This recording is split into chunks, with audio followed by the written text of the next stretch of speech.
निवडणुकीच्या पार्श्वभूमीवर सुधागड तालुक्यात मोठा राजकीय धमाका झाला असल्याचे सूत्रांनी दिलेल्या माहितीनुसार समोर आले।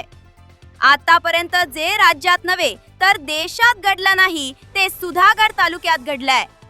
सुधागडमध्ये भाजपाने जिल्हा परिषद गटसाठी सुधागड बाहेरची व्यक्ती उमेदवार म्हणून दिल्याने स्थानिक पातळीवर प्रचंड असंतोष उफाळून आल्याने सुधागड तालुक्यातील शिवसेना शिंदे गट, शिवसेना उबाटा गट, शेतकरी कामगार पक्ष, भाजपाचे राजेश मपारा यांच्या समवेत श्रीराम प्रतिष्ठान ग्रुप तसेच भाजपा काही पदाधिकारी व कार्यकर्ते यांनी अभूतपूर्व एकजूट करत सुधागड सन्मान समिती स्थापन करून सुधागड सन्मान समितीने भाजपा विरोधात एल्गार पुकारला असल्याची चर्चा नागरिकांमध्ये सुरू आहे।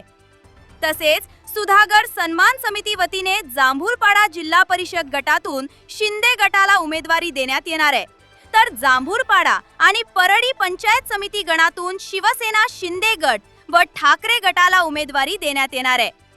तसेच राबगाव जिल्हा परिषद गटातून शेकापला उमेदवारी देण्यात येणार आहे, तर राबगाव पंचायत समिती गणातून शिवसेना शिंदे गटाला, तर अडुसे पंचायत समिती गणामधून सुधागड सन्मान समितीकडून राजेश मपारा यांना उमेदवारी देण्यात येणार असल्याची शक्यता सूत्रांनी दिलेल्या माहितीनुसार समोर आली असून याला अधिकृत दुजोरा मिळणे बाकी आहे। त्यामुळे सुधागड सन्मान समितीचे जिल्हा परिषद व पंचायत समितीचे सर्व उमेदवार यांनी नामनिर्देशन फॉर्म भरले की समितीची स्पष्ट भूमिका काय आहे हे समोर येणार आहे।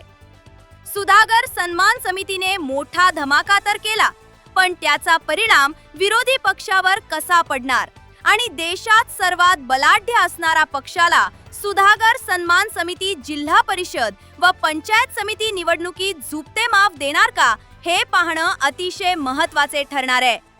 भाजपा विरोधातील ही अभूतपूर्व एकजूट तालुक्यातील राजकीय समीकरणे पूर्णतः बदलणार का, याकडे रायगड जिल्ह्यासह संपूर्ण राज्याचे लक्ष लागले। त्यामुळे जिल्हा परिषद व पंचायत समिती निवडणूक अपडेटसाठी पाहत रहा नागरिकांचे हक्काचे व्यासपीठ लोकमान्य न्यूज महाराष्ट्र।